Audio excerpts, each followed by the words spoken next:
Hi time to വീട്ടിലേക്ക് എല്ലാവർക്കും welcome. So today ഞാൻ ഉണ്ടാക്കാൻ പോകുന്നത് ഒരു ബട്ടർ ഗാർലിക് കേക്കാണ്. സോ അതെൻ്റേതായ വേക്കാണ് ഞാൻ ഉണ്ടാക്കുന്നത്. So let start. സോ നമുക്കൊരു ബൗളിലേക്ക് ഫസ്റ്റ് നമുക്കൊരു 6 eggs വേണം. So 6 eggs നമ്മളതിലോട്ട് പൊട്ടിച്ചിടാം. എഗ്സ് നിങ്ങളെ ഡിപ്പെൻഡ് ചെയ്യും കേട്ടോ, നിങ്ങളുടെ ഇഷ്ടത്തിനനുസരിച്ച് എടുക്കാം. ആൻഡ് അതിലേക്ക് നമുക്കൊരു 1 teaspoon ഓഫ് പെപ്പർ പൗഡർ ഇടാം and 1 teaspoon of salt.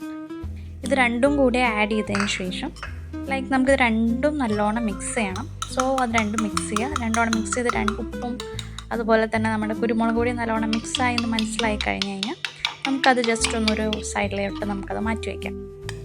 And ഒരു പാൻ ചൂടാക്കുക. എന്നിട്ട് അതിലേക്ക് നമുക്കൊരു 3 cubes ഓഫ് ബട്ടർ ആഡ് ചെയ്യാം. ആൻഡ് ഈ 3 cubes ഓഫ് ബട്ടർ ഒന്ന് ജസ്റ്റ് ഒന്ന് മെൽറ്റ് ആവണം. സോ മെൽറ്റ് ആവാൻ എടുക്കുന്നൊരു കുറച്ച് ടൈം ഉണ്ടല്ലോ, ആ ടൈം വരെ നമുക്കൊന്ന് ലോ ടു മീഡിയം ഫ്ലെയിമിൽ വേണം കുക്ക് ചെയ്യാൻ. ആൻഡ് അത് മെൽറ്റ് ആയി കഴിഞ്ഞാൽ നമുക്ക് നമ്മുടെ എഗ് മിക്സ്ചർ നമുക്കിതിനകത്തോട്ട് ഒഴിക്കാം. ആൻഡ് നമുക്ക് വീണ്ടും ഇത് ആഡ് ചെയ്യണം, മിക്സ് ചെയ്യണം. സോ ഇത് രണ്ടും ബട്ടറിലേക്ക് ഇട്ട എഗ്ഗ് നല്ലോണം മിക്സായി പാനിൽ നിന്ന് വിട്ടു പോകുന്ന ഒരു സ്റ്റേജില്ലേ, ആ സ്റ്റേജ് വരെ നമ്മൾ നല്ലോണം മിക്സ് ചെയ്യാം. ആൻഡ് കംപ്ലീറ്റ്ലി അത് പാനിൽ നിന്ന് വിട്ടു എന്ന് മനസ്സിലായാൽ നമുക്കതൊരു പ്ലേറ്റിലോട്ടേക്ക് മാറ്റാം. എന്നിട്ട് അത് ഫുള്ളി അത് പ്ലേറ്റിലോട്ടാക്കിയിട്ട് നമുക്കത് ഒരു സൈഡിലോട്ട് നമുക്കത് മാറ്റി വയ്ക്കാം. ആൻഡ് ഞാനിവിടെ എൻ്റേതായ രീതിക്ക് കേട്ടോ ബട്ടർ ഗാർലിക് കേക്ക് ഇവിടെ ഉണ്ടാക്കണേ.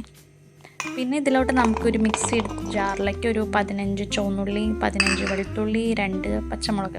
ഇതിൽ ചുവന്നുള്ളി ഓപ്ഷണലാണ്, ബട്ട് ഞാൻ പറഞ്ഞുതരും, ഞാൻ എൻ്റേതായ വേയിലാണ് ഉണ്ടാക്കുന്നത്. സോ ഇട്ടാൽ കുറച്ചും കൂടി ടേസ്റ്റ് ആയിരിക്കും. അതുപോലെ തന്നെ ഗ്രീൻ ചില്ലിയും നമ്മൾ ഈ ടൈമിൽ ആഡ് ചെയ്യുമ്പോൾ അതിൻ്റേതായ ടേസ്റ്റ് വ്യത്യാസം ഉണ്ടാവും. പിന്നെ ഇത് നിങ്ങൾക്ക് വേണമെങ്കിൽ ചോപ്പ് ചെയ്തത് ഇടാം, അല്ലെങ്കിൽ എന്നെപ്പോലെ പേസ്റ്റ് ആക്കി വയ്ക്കാം. ആൻഡ് വീണ്ടും ആ സെയിം പാനിലോട്ട് തന്നെ നമുക്കൊരു 3 cubes ഓഫ് ബട്ടർ ആഡ് ചെയ്യാം. അപ്പോൾ ക്യൂബ്സ് ഓഫ് ബട്ടർ ആഡ് ചെയ്തിട്ട് ആ ബാക്കിയുള്ള ബട്ടറും കൂടി അതിനകത്ത് ഇട്ടോ. അത് കഴിഞ്ഞിട്ട് ആ ബട്ടർ ഒന്ന് മെൽറ്റ് ആവണം. ആ ബട്ടർ വീണ്ടും മെൽറ്റ് ആവാൻ കുറച്ച് ടൈം എടുക്കും. ആ ടൈമിൽ നമ്മൾ ജസ്റ്റ് ഒന്ന് സോട്ട് ചെയ്യുക. ആൻഡ് ബട്ടർ കംപ്ലീറ്റ്ലി മെൽറ്റായാൽ നമുക്ക് ആ പേസ്റ്റ് അല്ലെന്നുണ്ടെങ്കിൽ നമ്മൾ ചോപ്പ് ചെയ്ത് വെച്ച ഗാർലിക് ആ സംഭവങ്ങളൊക്കെ ഇല്ലേ, garlic shallots and green chilli, അത് മൂന്നും നമുക്ക് ഈ ടൈമിൽ തന്നെ ആഡ് ചെയ്യാം. ആൻഡ് നമുക്കറിയാമല്ലോ അതിനൊരു സ്മെല്ലുണ്ട്, ആ വെളുത്തുള്ളിയുടെ ഒക്കെ ഒരു മണമുണ്ടല്ലോ, എനിക്ക് ഭയങ്കര ഇഷ്ടമാട്ടോ ആ മണം. ആ മണം ഭയങ്കരമായിട്ട് ഫെയ്ഡായി കഴിഞ്ഞാൽ നമുക്കതിലേക്ക് ഒരു സ്റ്റേജ് ആവും. ഈ സ്റ്റേജ് ആകുമ്പോൾ നമുക്കൊരു 1/4 കപ്പ് പാല്, അത് ഭയങ്കരമല്ല അതിടാം, അത് ഒഴിക്കുക. അത് ഒഴിച്ചതിന് ശേഷം നല്ലോണം മിക്സ് ചെയ്യാം. നല്ലോണം മിക്സ് ചെയ്യാന്ന് പറഞ്ഞു കഴിഞ്ഞാൽ അത് ആ പേസ്റ്റ് അതിനോട്ട് മിക്സ് ആവണം, അല്ലെങ്കിൽ നിങ്ങളുടെ ചോപ്പ് ചെയ്ത സാധനം അതിനോട്ട് മിക്സ് ആവണം. അതിന് ശേഷം ഒരു ടീസ്പൂൺ ഓഫ് ഫ്ലോർ, അല്ലെന്നുണ്ടെങ്കിൽ നിങ്ങൾക്ക് കോൺഫ്ലോർ ഉപയോഗിക്കാം, അല്ലെന്നുണ്ടെങ്കിൽ ഈ ഓൾ പർപ്പസ് ഫ്ലോർ, രണ്ടിൽ ഏതാണെങ്കിലും ഉപയോഗിച്ചത് നോ സീനാണ്. ഓക്കെ, അത് കഴിഞ്ഞിട്ട് ഇതൊക്കെ ആഡ് ചെയ്തിട്ട് നല്ലോണം മിക്സ് ചെയ്യുക. അതിനകത്തൊരു ലംപ്സ് ഒന്നും ഉണ്ടാവാണ്ട് എങ്ങനെയാണല്ലോ മിക്സ് ചെയ്യാം കേട്ടോ.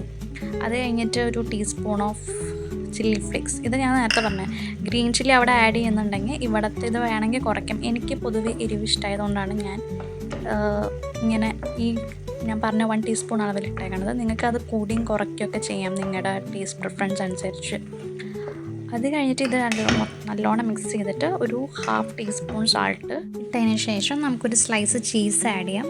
ചീസ് ഒരു ഓപ്ഷണലാണ്, നിങ്ങളുടെ കയ്യിലുണ്ടെന്നുണ്ടെങ്കിൽ മാത്രം ആഡ് ചെയ്താൽ മതി, അല്ലെങ്കിൽ ആഡ് ചെയ്യേണ്ട ആവശ്യമില്ല. ഓക്കെ, അത് കഴിഞ്ഞിട്ട് നല്ലോണം മിക്സ് ആക്കുക. മിക്സ് ആക്കിയതിന് ശേഷം നമുക്കിതിലോട്ട് നമ്മൾ നേരത്തെ മാറ്റി വെച്ച് നമ്മുടെ എഗ്സ് ഉണ്ടല്ലോ, ആ എഗ്സ് നമ്മൾ ഈ ടൈമിൽ ഇതിലോട്ട് ആഡ് ചെയ്യുന്ന സമയത്ത് ചിലപ്പോൾ നമ്മുടെ എഗ്സ് മൊത്തമായിട്ട് മിക്സ് ആവില്ല.